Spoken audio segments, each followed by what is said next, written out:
All right, afternoon on the Amazon. It's such a nice day outside. We've all been cooped up. I thought, come outside a little bit and read. All right, today is afternoon on the Amazon. It's Magic Tree House number 6.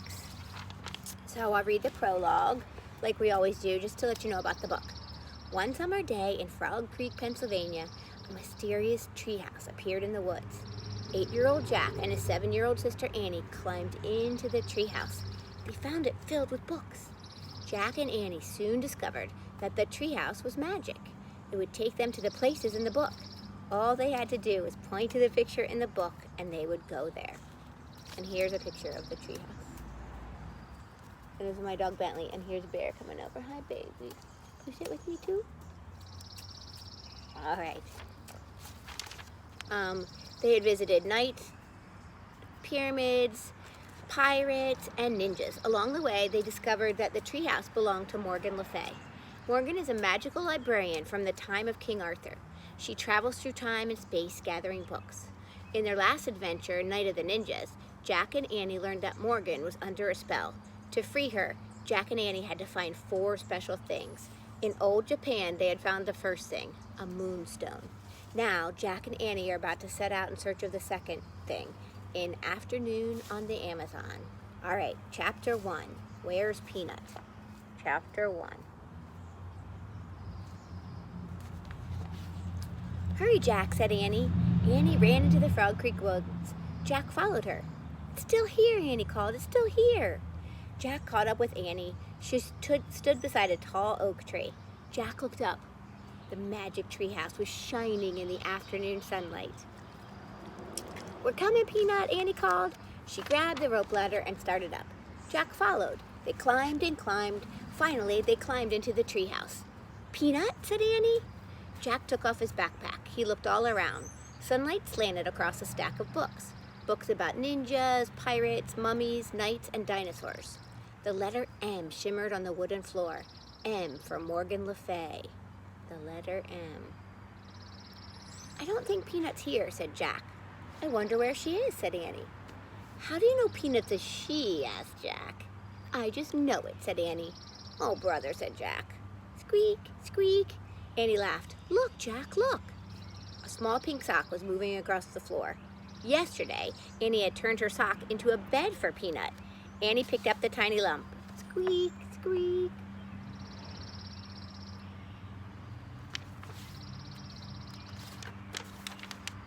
A brown and white mouse peeked out of the sock. She looked from Annie to Jack with very big eyes. Jack laughed. Hi, Peanut, he said. Will you help us again today? Asked Annie. In old Japan, Peanut had helped them when they had gotten lost. We have to find 3 more things for Morgan, said Annie. Jack pushed his glasses into place. First, we have to find a clue that tells us where to begin. Guess what, said Annie. What, said Jack. We don't have to look very far. She pointed to the corner of the treehouse. In the shadows was an open book. Chapter 2, Big Bugs. Chapter 2, Big Bugs. Wow, said Jack, picking up the book. The ninja book was open yesterday, and now this one. Who opened them? Jack closed the book and looked at the cover. It showed a picture of a green forest. The trees were very tall and close together. On the cover were the words, the rainforest. Oh, wow, said Jack. Oh, no, said Annie. What's wrong, said Jack. I learned about the rainforest in school, said Annie. It's filled with big bugs and big spiders. I know, said Jack. Half of them have never even been named. Well, it's creepy, said Annie. It's neat, said Jack. He wanted to take lots of notes in the rainforest. Maybe he could even name some unknown bugs. Neat, yuck, Annie said, and she shivered again. I don't get it, said Jack. You weren't afraid of dinosaurs. So, you weren't afraid of the castle guards or the mummy's ghost. So, you weren't afraid of pirates or ninjas. So, you're not afraid of really scary things, but you're afraid of little bugs and spiders, and that doesn't make sense. So, Jack sighed. Listen, he said, we have to go there to help Morgan. That's why the book was left open. I know that, said Annie. Plus, the rainforests are being cut down, said Jack. Don't you want to see one before it's too late? Annie took a deep breath. Yeah, I guess I do. Okay then, Jack said, let's go. He opened the book again. He pointed to a picture that showed blue sky, green leaves, and bright flowers.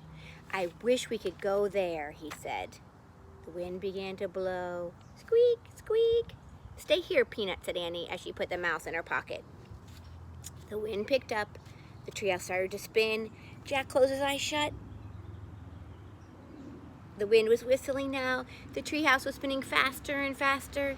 And then everything was still. Absolutely still. Wild sounds broke the silence. Screech, buzz, chirp, chirp.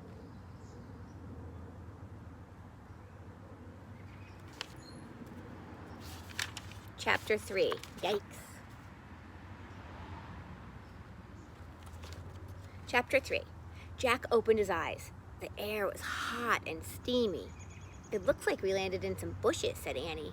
She was peeking out of the treehouse window. Peanut was peeking out of Annie's pocket. Jack peeked out of the treehouse too. They had landed in a sea of shiny green leaves. Outside there were flowers everywhere, bright butterflies, and lots of birds, just like in the book. That's strange, said Jack. I wonder why we didn't land in a tree, the way we always do. I don't know, said Annie, but let's hurry and find that thing for Morgan so we can come back home before we meet any big bugs. Wait, this seems weird, said Jack. I don't understand why we landed in bushes. I'd better read about this. Oh, come on, said Annie. We don't even need the ladder. We can just climb out the window. Annie put Peanut in her pocket. She stuck one leg out the window. Wait! Jack grabbed Annie's other leg. He read, the rainforest is in 3 layers. Thick treetops, often over 150 feet tall, in the air make up the top layer. This is called the forest canopy. Below the canopy is the understory, and then the forest floor. Get back in here, cried Jack. We're probably more than 150 feet in the air, in the forest canopy.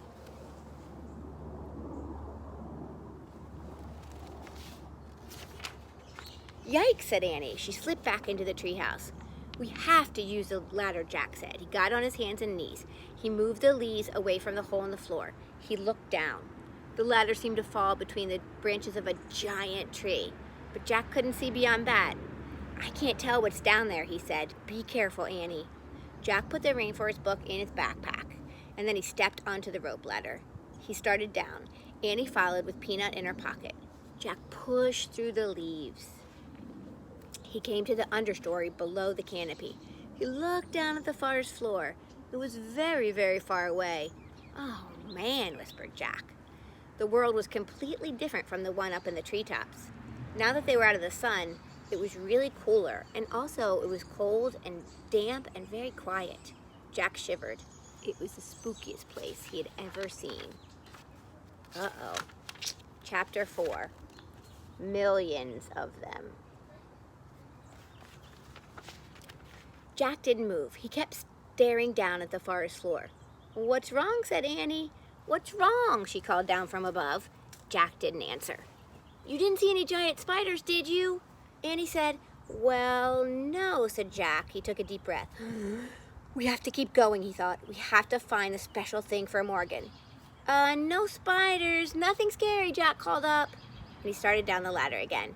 Jack and Annie climbed down through the understory. Finally, they stepped onto the forest floor. Only a few rays of light slanted through the gloom. The trees were very, very tall and very, very wide. Vines and moss were hanging everywhere. The ground was covered with dead leaves. Before we do anything, I'd better check the book, Jack said. He pulled out the rainforest book. He found a picture of the dark world under the treetops, and he read, in the rainforest, many living creatures blend in with their surroundings. This is called camouflage. Oh, man, said Jack. He closed the book and he looked around. There's tons of creatures down here. We just can't see them. Really? Whispered Annie. She and Jack peered around at the quiet forest. Jack felt unseen eyes watching them from everywhere. Well, let's hurry and find the special thing, whispered Annie.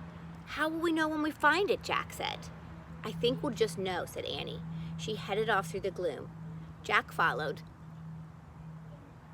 They crept between the huge trees and past hanging vines. Annie stopped. Wait, Jack, what's that? What's what? Listen, that weird sound. Jack listened. he heard a crackling sound. It sounded like a person walking over leaves. Jack looked around. He looked left and right, and he didn't see anyone. But the sound got louder. What? Was it an animal? A giant bug? One that had never even been named? Just then the forest became silent. And then the silent forest came alive. Birds took off in the air. Frogs hopped over the leaves. Lizards ran up tree trunks. The weird noise grew louder and louder. Maybe the book explains it, said Jack. He opened the book. He found a picture of different animals running together. He read, "When animals hear a crackling sound, they flee and panic. The sound means that 30 million flesh-eating army ants are marching through the dead leaves." "It's army ants," cried Jack. "Millions of them." "Where?" cried Annie. Jack and Annie looked around wildly. "There," Annie pointed. Oh no, millions and millions of army ants. Oh my gosh. Army ants. So many of them were marching over the leaves. "Run to the treehouse," cried Annie. "Where is it?" said Jack. "I don't see it." He whirled around. All the trees looked the same. Where was the rope ladder? "Just run," cried Annie. "Just run." They ran over the dead leaves. They took off. They ran between wide tree trunks. They ran past the hanging vines and mosses. They climbed over thick roots. Jack saw a clearing ahead. It was filled with sunlight. "That way," he cried, "towards the sun." Jack and Annie hurried towards the light. They pushed their way through the bushes. They burst onto a bank of a river. They stared at the slow-moving water. "Do you think the ants will come get us in the water?" said Annie. "I don't know," said Jack. "But if we wade a few feet in the river, maybe we'll be safe. The ants won't go in the water. Come on." "Look," said Annie. She pointed to a big log rocking at the edge of the river. The inside of the log was dug out. "It looks like a canoe," said Jack. He listened to the crackling sound in the distance. "Let's get in it, quick." Jack shoved the book into his backpack as quick as he could. Then he and Annie carefully climbed into the dugout log. Annie leaned out of it. She pushed away from the bank with her hands. "Wait," said Jack. "We don't have paddles." "Oops," said Annie. The canoe started moving slowly down the muddy river. Chapter 5, Pretty Fish. Chapter 5, Pretty Fish. Squeak! Annie patted the little mouse in her pocket. "It's okay, Peanut. The ants can't get us in the river. We're safe now," she said. "Maybe safe from the ants," said Jack. "But where is this canoe going?" Jack and Annie stared out at the river. Branches spread over the water. Vines and mosses hung down from them. "We'd better look this up," said Jack. He pulled the rainforest book out of his backpack, and then he flipped through the rainforest book. Soon he found a picture of a river. He read, "The Amazon River stretches over 4,000 miles from the mountains of Peru across Brazil to the Atlantic Ocean. The river basin contains over half of the rainforest in the whole world." Jack looked at Annie. "We're on the Amazon River," she said. "It's more than 4,000 miles long." "Wow," said Annie. She looked at the river. She trailed her hand through the water. "I have to make some notes," Jack said. He pulled his notebook out of his pack, and he took out his pencil. "The Amazon rainforest is—" "Jack, look at those pretty fish with the teeth," said Annie. Jack was in the middle of writing when Annie said, "Look at those fish." "What?" Jack said, glancing up from his writing. Annie was pointing at some blue fish. They were swimming near the boat. The fish had red bellies and razor-sharp teeth. "Watch it," cried Jack. "Those aren't pretty fish. They're piranhas. They'll eat everything, even people." "Yikes," whispered Annie. "We'd better get back on shore," said Jack, putting all his books back in his backpack. "How?" said Annie. "We can't go in the water now, and we don't have any paddles." Jack tried to stay calm. "We need a plan," he said. Jack stared at the river. The canoe would soon float under some vines. "I'll grab a vine," said Jack, "and pull us to shore." "Good idea," said Annie. As they glided under the branches, Jack stood up. The canoe rocked a little bit as he stood up. He nearly fell out. "Balance the canoe," said Jack. Annie leaned to one side. Jack reached up and missed. The canoe floated under more branches. Jack reached for another thick vine. He grabbed it. It was cold and scaly. It wiggled and jerked. Uh-oh. Uh-oh. What does that look like? Looks like, what do you think? Ah! Jack screamed as loud as he could, and he fell back into the canoe. The vine was alive. It was a long, green snake. The snake fell down from the tree. It splashed into the water and swam away. Oh, man, said Jack. He and Annie stared in horror at each other. What now? Cried Annie, making a face. Well, Jack looked at the river. There were no vines up ahead, but there was a big branch floating on the water. Grab that branch near you, said Jack. Maybe we can use that for a paddle. The canoe floated closer to the branch. Annie reached for it. Suddenly, the branch rose into the air. It was a crocodile. Help, screamed Annie, and she fell back into the canoe. The crocodile opened and closed its big jaws. Can you open and close your big jaws? There you go. Then it moved past the canoe, and it swam up the river. Oh, man, whispered Jack. A screeching sound split the air. Jack and Annie jumped up. Help, said Jack, help! He expected to see another terrible creature, but all he saw was a small brown monkey hanging by its tail from the tree. Chapter 6.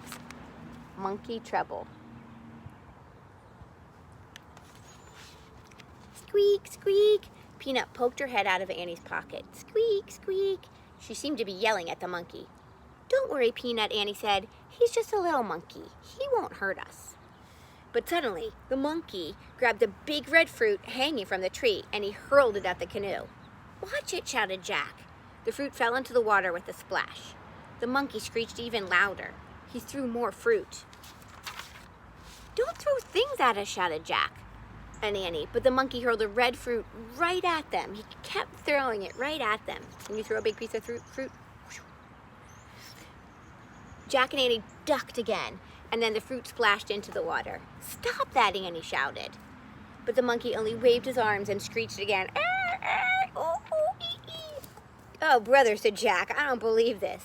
The monkey grabbed a third fruit and hurled it at Jack and Annie. It landed inside the canoe with a thump. Annie grabbed the fruit. She stood up and she threw it back at the monkey. She missed. The canoe rocked. Annie almost fell out. The monkey screeched even louder. Screech, screech. Go away, Annie shouted. You're the meanest thing in the whole world. The monkey stopped screeching. He looked at Annie. Then he swang away into the forest. I think I hurt his feelings, said Annie. Who cares, said Jack. He shouldn't throw things. Uh-oh, said Annie. It's raining now. What? Jack looked up. A raindrop hit him in the eye. Oh no, I don't believe this, Jack said. What'd you expect, said Annie. It is a rainforest. A gust of wind blew the canoe. Thunder rolled in the sky. A river is a bad place to be in a storm, said Jack. We have to get back to shore, right now. But how, said Annie. We can't wade or swim. The piranhas, the snakes, and the crocodiles will eat us.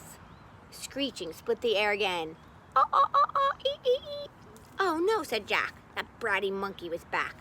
This time the monkey was pointing a long stick at the canoe. Jack crouched down. Was the monkey going to hurl the stick at them like a spear? Annie jumped up and faced the monkey. Watch it, said Jack. He's nuts. But the monkey just stared at Annie. And Annie just stared back. After a long moment, the monkey seemed to smile. And then Annie smiled back at the monkey. What's going on, said Jack. He wants to help us, said Annie. Help us how? The monkey held out the long stick. Annie grabbed the other end. The monkey pulled on the stick and the canoe started floating towards him. The monkey pulled the canoe all the way to the bank of the river. Chapter 7. Freeze. Okay, I'm going to stop right here for a minute.